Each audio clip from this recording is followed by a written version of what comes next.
Hi there, this is Tony Lemon. I just would like to have a reaction on the interview with Miss Eliza Juot or Jaud, I think. This is the interview with the Crown. I never have a chance to know her, so most of us don't. So this is a great opportunity to know about her. And I'm going to react to the interview that Christian from the Crown Philippines did for her. I think it's a 20-minute interview, so I would like to know more about this girl because she is one of the front runners, especially for the newbies. So let's do this. Thank you, Christian. Capital of the Yes, Philippines. Pansol. Yan ang ating ano. So ngayon, dun muna tayo sa gateway of the South. Gateway to the To south. the South. Ayan, ng San Pedro, Laguna. Marami kasi ang naghahanap. Nasaan na po si Laguna? Saan po si Eloisa? How do you feel about the reception of the fans, of the followers? Actually po, excited na rin ako kasi alam kong may inaabangan sila for me. And also, I want to share din naman po something about myself para din sa kanila to know more about me.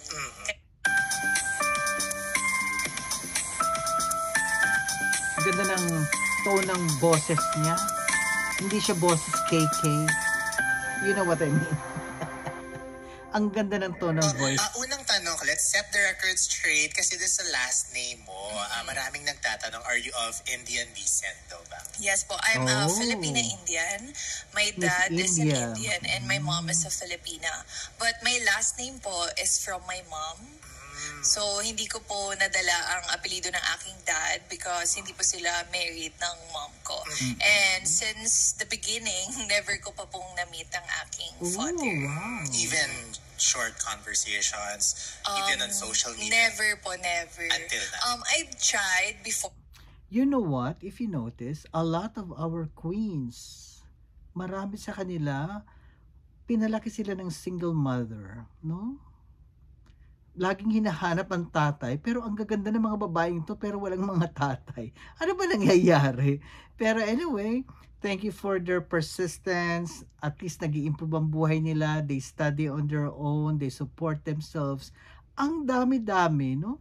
Napapansin nyo sa Philippines, ang daming queens natin, mga contestants also na single mother ang nagpapalaki sa kanila. And thank you for the single moms. Thank you very much. Pero grabe, ano? Kaya siguro hindi ako naging beauty queen kasi hindi single mom nagpalaki sa akin. Let's continue. Nung bata pa ako, nung elementary ako. So, meron akong Facebook. Tapos nasa desktop ako. Then, inanap ko yung name niya kasi alam ko naman yung name niya tsaka last name niya. So, sinearch ko, tapos nakita ko, then nag-try ako mag-message. Sabi ko, hi daddy, tapos binlock niya ako. So, after noon, wala na po. But, last year, meron kaming fashion show abroad. Sinasama po kasi ako ni Mama Rene sa mga fashion shows niya. Then, last year, meron Mama Rene kaming talaga, ang galing mag-discover. stopover sa Dubai. Bilib talaga ako kay yung dad ko Mama nasa Rene. Dubai. Tapos, tinry ko pong i-contact kasi meron po akong friend sa Facebook na boss niya po yung dad ko. So, tinry ko na maybe pwede po kami magkita kasi parang 15 hours po kaming nasa Dubai airport. So, ang tagal. So, sabi ko, ay baka ito na yung chance na pwede kaming mag-meet, ganyan. Tapos, minessage ko yung friend niya. Sabi ko na nasa Dubai airport ako, maybe pwede kami magkita. Pero no replies pa rin po. Pero okay lang naman din. At least I tried. Ano man nalaman na nasa Dubai siya? Or have you been following him? Yung mom ko po before, magka-work sila sa Dubai. Okay. Yes, OFW po yung mommy ko. Tapos, same po sila na nag-work doon. Pero wala na silang pansinan. Tapos, nung umuwi na po yung mommy ko dito sa Philippines for good, meron po siya mga ka-work doon na up until now, ka-work yung dad ko. So, doon ko po na-contact through my dad's Nati-trace pala ng daddy. co-worker. So, Indian ang nationality ng dad mo, pero he's based in Dubai. Yes po. Okay. Do you have a brother? Do you have siblings? Or? I'm an only child po. So now, I'm living independently kasi my mom passed away na rin po Ay. So, pero my mom has a twin sister. Oh? Has a twin sister. Yes. Okay. And super identical silang dalawa. So, ang Ay, sarap pa rin galing. sa pakiramdam na kahit wala na po yung mom ko, andun pa rin si mommy too. I call her mommy too po kasi. So, ayun. At least may mommy pa rin ako. Yes, so yun naman there's always family. Before we proceed, nakikita ko naman, napaka-confident naman niya magsalita. Saka, ang kanyang tone of voice, ang ganda. Ang ganda-ganda ng boses niya. Tapos the way she speaks, yung mannerisms niya, ang ganda rin. I heard some news from some people na medyo mahina daw ang dating niya sa interview na ito. I don't think so. She's very natural. I love it. I love her. The more I know about her, the more I'm falling in love with her. So, ewan ko sino yung mga taong nakausap ko na sinabi raw na she's timid, masyado mahinhin, hindi palaban. I don't think so. She's very confident, and ang pinaka-isa pang maganda is she's very natural. Saka very respectful when she answers those questions. Let's continue. Diba? Ano yan kumbaga, hindi na mamano, pero it runs in the blood. No? Yes. Meron, andito pala si tita, si lola, si mga cousins. Ayan, tuloy-tuloy lang ang pamilya. Wow, pamilya. Okay, so, syempre, we are all curious to know about your life prior to signing up to Miss Universe Philippines. Kasi ang alam namin ay you are an international model. Yeah. Paano nagsimula ang pagiging model? When I was 15 years old po, I joined a pageant. Tapos, yung director po doon, happens na isang fashion director dito sa Manila. After ko pong mag-join sa isang pageant na yon, he told me na mag-casting ka for this. So, nag-try po ako. After nun, isa po sa mga judges nung pinag-castingan ko, si Mama Rene. Si Rene Salud. And doon po, after ko mag-casting, kinausap niya ako na, Ining, pwede kang mag-model sa akin. Tapos after po na nagsunod-sunod na, kinukuha niya akong model. Tapos sinisipagan ko po talagang mag-casting, magbasa ng mga portfolio, set card ko sa different agencies. Then, thanks to God din po talaga dahil nakukuha rin naman po ako at nagtuloy-tuloy po yung career ko as a model up until now. And yun na rin po yung naging bread and butter ko kasi starting from the age of 16, ako na rin po yung nagpaaral sa sarili ko up until college. Wow. So sobrang laking bagay po talaga ng modeling career ko for me and also for my mom. Pero if you had it your way, talagang modeling ang gusto mo? Modeling and pageantry po talaga. Okay. Ako, while modeling po before, nagpa-pageant din po ako. Na-stop lang po ng 5 years after mamatay ng mom ko. Parang mas nag-focus po ako na mag-work kasi lagi ko sinasabi, shucks, wala na tutulong sa akin. Ganun po So, ang kailangan kong gawin is mag-work ng mag-work para ma-sustain ko po yung mga pangangailangan ko. Pero, So it shows she's very industrious, she's independent, she knows what to do because she's all alone right now. So, well, I think that makes her more stronger. Saka napapabilib ako sa kanya kung gano'n ang mga pinagdaanan niya. I hope everything is always in good situations. Kaya lang, ang hirap talaga pag nag-iisa ka lang. Nakakalungkot siguro sometimes. And at the same time, iba na rin talaga yung may kalinga ng ama at ina, especially at her age, na 20 plus lang ata siya. So, let's continue. Yun lang ang aking comment lang as of this time. I want to hear more kung paano siya mag-English. Kung paano yung kanyang communication skills in English. Kasi that's very, very important na marinig ko lang naman. It doesn't have to be perfect. As long as she can convey the message in English, then I'll be very happy. But as to what I see right now, okay naman siya. Very heartfelt ang kwento niya, and I love it. And the more I'm falling in love with her. So, let's continue. I don't think it would feel like you're working kasi sabi mo gusto mo talaga Yes. mag-model at gusto mo talagang maging beauty queen. Kaya nai-enjoy ko rin po talaga. Oo. May influence ba sa family why you grew up really having this fascination, but yung love for pageantry and modeling? Okay. My mom was really the one who is pushing me to do modeling, Si mother pageantry. talaga. Like before nung bata po Lahat ako, talaga ng pinapasali nanay. niya ako sa mga school pageants. Tapos bibili siya ng mga tickets para manalo ako, ganyan.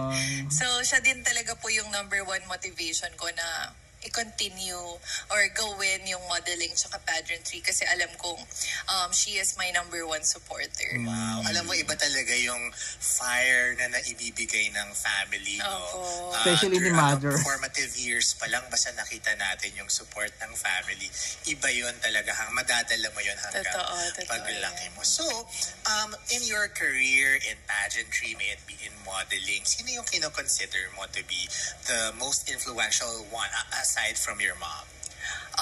Sa modeling, there is a lot of models na I look Mention up to. one. And Or several. sila din yung mga naging inspiration ko up until now. Ang dami din po kasi nila. So, hindi ko alam kung sabihin ko pa po ba yung names. Okay lang. Okay lang. Or if you can name one. Okay. Yung talagang icon para sa'yo. Ang pinaka-icon for me sa modeling industry is si Miss Jasmine Meyerhofer. She is also my sister. I call her a sister because before po nakakasama ko rin siya abroad. And she also started modeling when she was young, and up until now, she always do fashion shows. And siya rin po yung isa sa mga nilulook up ko when it comes to modeling. Yung determination niya, yung passion niya, yun yung talagang I admire for Jasmine. Clarify ko lang, Loisa, kasi syempre, di ba maraming types of models? Opo. In your case, ano bang mga tawag dyan? Ramp or print ad? Or Okay, you do everything? I do ramp, print ads, and commercials po Wow, sometimes. naman talaga. Parang si Catriona, Saang no? places or countries have you Catriona. When I was 17 po, it was my first out of the country. I've been to United States at New York po. Then Wow. next is Canada. Wow. And Europe, and last year Canada po ulit. Wow. So yun po yung mga countries na napuntahan ko for modeling. So do you find it easy, like, to transition from being a model? I mean, your career and then right now, do you find it easy competing because you are already a model and competing in a beauty pageant? Hindi siya ganun kadali kasi iba yung modeling sa Yes. pageantry. Lalong-lalo na po sa paglalakad. So, when walking as a model, hindi pwedeng magalaw. Pero, pag sa pageantry, kailangan meron ka talagang moves, Signature diba? walk. So, yun yung pagkakaiba niya. Pero, ako naman po, na-enjoy ko siya super kasi gusto ko rin po talaga yung ginagawa ko. Of all of your accomplishments, which one stands out to be your proudest moment? Pagkapanalo niya siguro sa That would isang be when I pageant. won the Miss Universe Philippines Laguna. Yun ba? Akala ko yung catwalk. Yes, kasi po, yun yung after 5 years ng break ko sa pageantry, yun yung pinakauna kong ulit sinalihan after 5 years. So parang make it or break it ko yun kasi ang tagal nung huli kong pageant. So, ang laking achievement nun for me na makuha ko yung first ever na Miss Universe Philippines Laguna na pageant po sa Laguna. What's so special with 2025, Loisa, Ganda ni na you Christian decided to magtanong. join I like this the year? Christian's, and sabi mo nga, medyo question. nagpahinga ka sa Ganda. pageantry for Saka the way he 5 years. delivers the What was question, the hindi ka kakabahan, turning point diba? or talagang trigger Pa-interview nga moment ako for kay you to say na, Christian. this year is my year?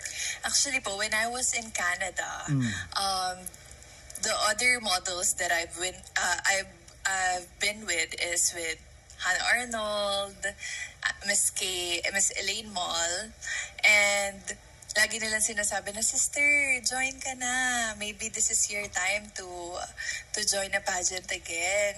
And sakto rin po, parang after ilang days, Kuya Carlo, my handler, my makeup artist, messaged me na, baby girl, sali ka na kaya ng pageant? So yun Ganun po yung lang? mga nakita kong signs na baka Ganun lang ito yun. na yun. Sumali na siya. Tapos after ko pong umuwi from Canada, dun ko na feel na, oo nga, bakit hindi ko i-try ulit after 5 years? Why not give it a try? Since ang tagal naman na nung huli kong pageant. Saka mas Maybe makikilala ito na yung siya. inaantay ko Dadami para assignment mabalik niya. yung fire na bumalik ako sa That's a good pageant move. stage. Then after po na, nagtuloy-tuloy naman. And naging okay naman po ang results. That's a very good move for her kasi mas sisikat siya at lalong dadami ang kanyang mga projects here. Whether she wins or not, whether she reaches top 5 or not, established na siya. As of now, talagang maganda talaga siya. So her career is almost like the Catriona Gray story, di ba? Mom ang nag-encourage sa kanya na sumali. Si mom pa rin, talagang from being a young kid, sinasali na siya. Tapos, ano pa ba? Of course, she did international and commercials. Maganda ang ano niya, career steps. Especially now, kung after this pageant, win or lose, marami siyang projects na makukuha. And maybe next time, if she doesn't win this year, pwede siya next year or the next 2 years. Pero by that time, very influential na siya. Marami na siyang baon, experience. At the same time, marami na siyang budget kasi I'm sure marami nang support sa kanya after this pageant. Marami na ring designers na magsusupport sa kanya na maggagawa ng mga damit sa kanya. So, let's continue. Kasi sabi mo, na-enjoy mo yung modeling, ano na yan, guaranteed na yan na sa'yo. But what is it about pageantry that you enjoy, that you love the most? Okay. Actually, what I enjoy about pageantry po is yung advocacies na ginagawa ko since before pa. I took up psychology course because I want to be more knowledgeable about my advocacy for mental health. Okay. Since I was first year college, nag-stop na po ako nito sa pageantry. No? And sabi ko, I want to took up psychology kasi I know that maybe soon magagamit ko I siya wonder if because she I want to know finished her more course. about people. I want to help people. That's why sinimulan ko na po siya way back pa. And ngayong nandito na ulit ako sa pageant scene, malaking bagay siya for me and yun po yung na-enjoy ko. It's about helping other people, working with the local government organizations about my causes and advocacy po. Anong reaction ng...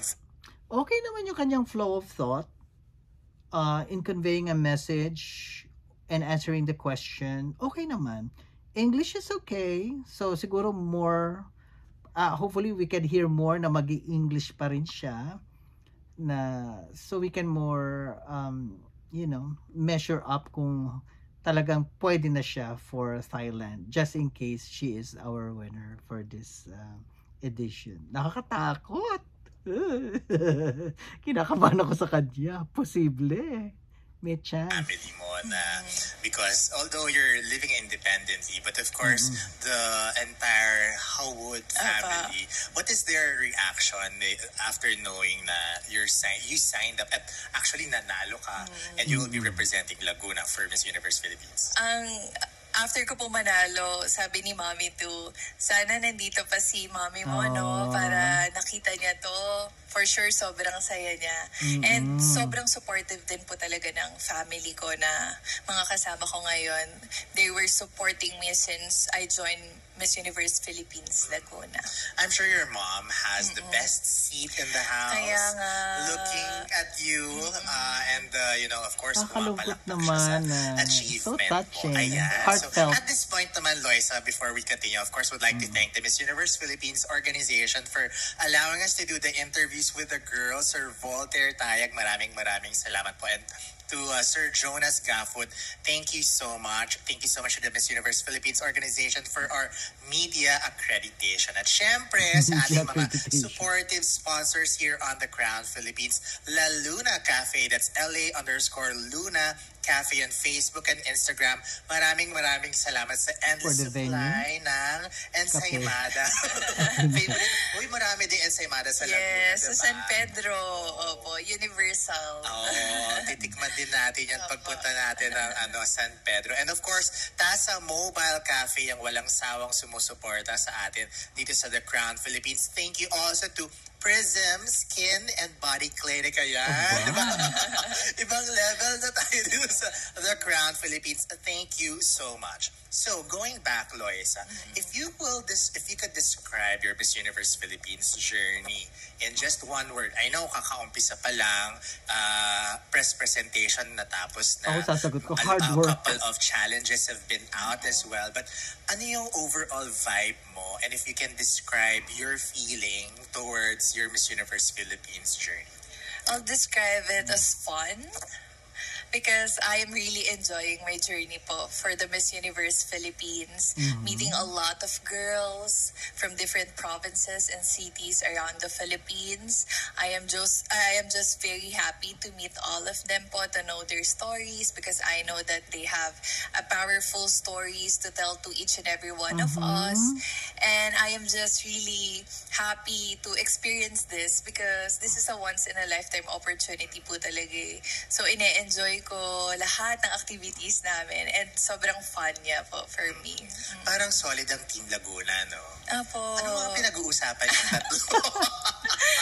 Full support naman po ang organization. Ang lakas ng Laguna. Moments yun nila, Eliana and Lakas ng And, Laguna. so, pag may mga shoots po, doon na lang din kasi kami nagkikita-kita. So, kwentuhan kami, ganyan.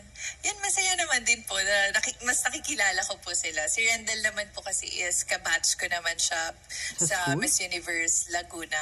Oo, syempre. Meron naman na kaming interaction. With Eliana naman po, I'm happy to know her stories as well. So, ayun po. Grabe, no? Laguna naman. Laguna naman. Naalala ko yan, no? Pumunta kami ng sashing and ceremony ninyo. Doon sa Laguna talaga, ha? Pumunta, dumayo pa talaga kami doon. So, okay. So, overall, how was your preparation different from, kasi sabi mo nga, iba ang modeling sa being a beauty queen. Pero, and then you said na the last pageant you had was 5 years ago. 5 years ago. So, how was the preparation different this time? So for now po, I have my communications training.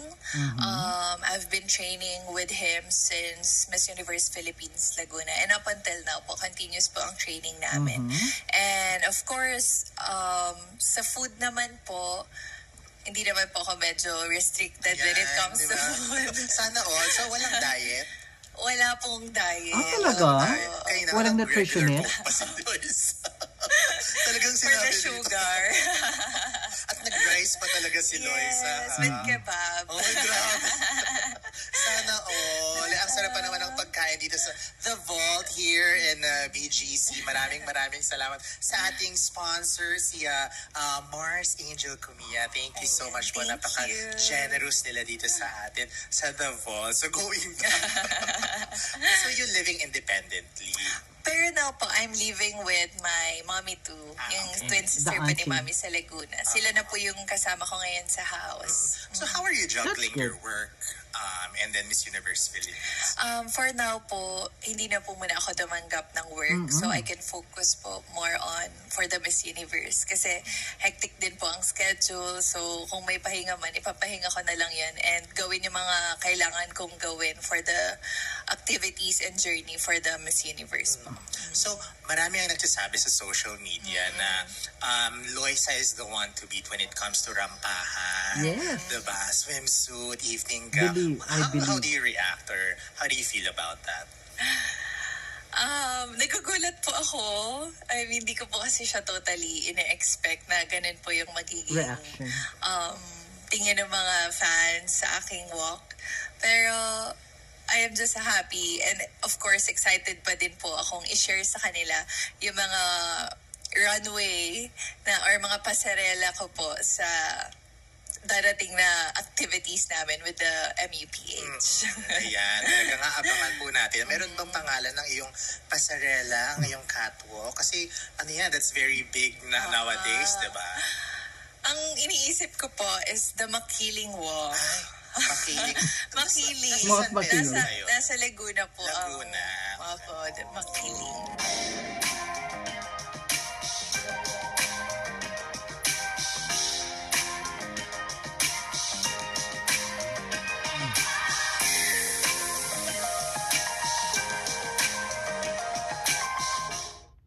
Alisin muna natin son. Oh my God. She's adorable. She's a darling. Diba? Sounds out. And I hope that you will continue supporting me on my journey for the Miss Universe Philippines. And please do follow me on my Facebook account at Eloisa Hawud and on Instagram at Hawud Eloisa. And please continue supporting us, Ganda all the naman ang English candidates niya, oh. for the PINA. You can vote po for your favorite candidates. Thank you. Galing. Thank you, Christian ha. Pasensya na. Ngayon naman, fun. Meron pa ba? questions Ay, meron na pa. tayo. Kala ko tapos na. Pinoy rapid fire question. Ay. Okay, sige. Ready ka na, Loisa? Okay, so, Loisa, sinigang or adobo? Sinigang. Adobo. Ah, Lugaw or pansit canton? Pansit canton. Mano po or beso-beso? Mano po. EDSA traffic or MRT rush hour? None of the above. Teleserye or noontime show? Teleserye. Only rice or only sabaw? Only rice. Only rice. Reply agad or scene zone muna? Reply agad. Maghugas ng plato o magwalis ng sahig? Magwalis Magwalis. na sahig. Which is more annoying, walang load or walang wifi? Ay, Walang wifi. Province life or city life? province life. Newbie or veteran? Newbie. Universe or any crown? Universe. Universe. Wow! Galing. So much. Oy, The Crown, thank you, Christian. Thank you very much. Pasensya ka na. Kasi hindi ko... Kasi ang problema kasi namin ngayon, wala kaming chance malaman kung sino ba talaga sila, yung mga girls na yan. Ano? So, it's really big help from The Crown Philippines. So, kung gusto niyo akong singilin, kung merong fee, sabihin niyo na lang, magbabayad ako. Thank you very much. And this is the only chance na makikilala ko siya. Saka, of course, kung may manonood na iba, makilala rin si Eloisa. I guess, of all the newbies, isa siya sa top 5 na lalaban talaga for the crown. As to what I see, I know her a little bit better. At ano pala siya, no? Pinalaki ng single mom. At as I remember, ang dami-dami nating mga winners na mga queens na puro single mom ang nagpalaki. I don't know, sana naging single mom ba ako? At hopefully naging beauty queen ako. Okay, thank you very much. And again, thank you very much for Christian and The Crown. Kung gusto niyo akong singilin, just call me. I'm willing to pay for the rights and the franchise. Saka sana hindi ako maano ng YouTube din. Ano? Thank you and enjoy your day. Thank you for passing by and watching Eloisa, getting to know her. Thank you very much. Bye!